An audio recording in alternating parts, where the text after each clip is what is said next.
Po razvoju in izdelavi prototipne gume je treba vse skupaj tudi testirati v praksi, in to delajo tukaj. Tole se imenuje Contidrom. 160 hektarjev je velika tale površina, kjer testirajo. To je samo ena od lokacij, jih je še zelo veliko po vsem svetu. Je pa odprt leta 67 in recimo v 45 letih so testirali več kot 2 milijona gum. 100 zaposlenih je tukaj, nekateri se mi zdi, da kar uživajo. Drugače so pa to večinoma inženirji in izkušeni vozniki.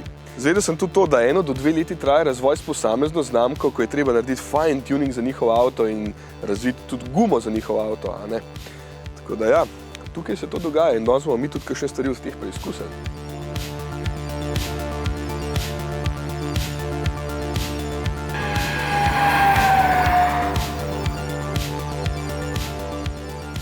Ok, zdaj bomo naredili pa mogoče najbolj zanimiv test, ker vem, da nas dostikrat sprašujete, zakaj je pomemben profil, ampak debelina profila oziroma globina profila, ne oblika. Tudi oblika je zelo pomembna, ampak v tem primeru bomo govorili samo o globini.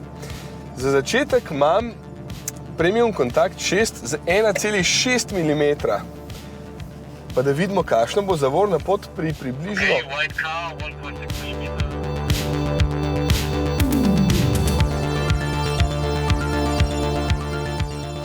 Ok, torej pritisnem Start Test. Start test and then accelerate to minimum 85. And then when you reach the first cone gate, as hard as possible braking.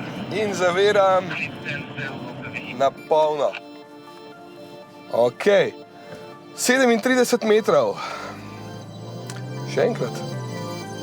Ok, test številka 2. Right now you can start your next second measurement. 85 na uro se peljem, mačkam več, dober je. Aha.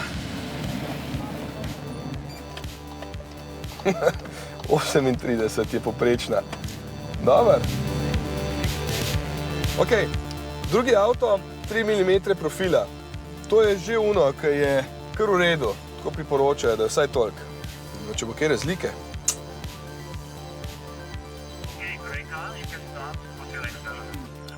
Pojmo.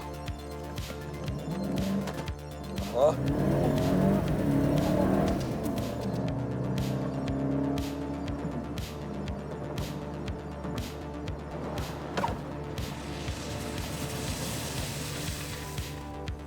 Triintrideset pa pol. Iz glave bi rekel, da je to skoraj 5 metrov razlike.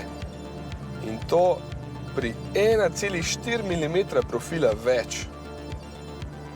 To je recimo 1 leto obrave. Ali pa še manj.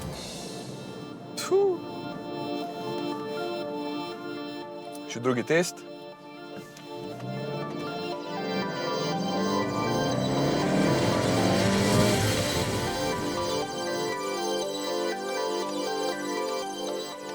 32 metrov pa pol celo. Torej poprečno 33,05. Kar orank razlika. Ok, zdaj me pa res zanima, kaj bo z novo gumo, s polnim profilom. Aha, jaz sem zdaj Black Car, Start Test, gremo.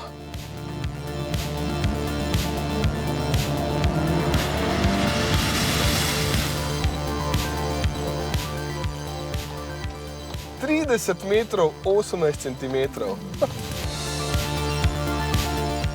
Start Test. In še zadnji poskus, da potrdimo.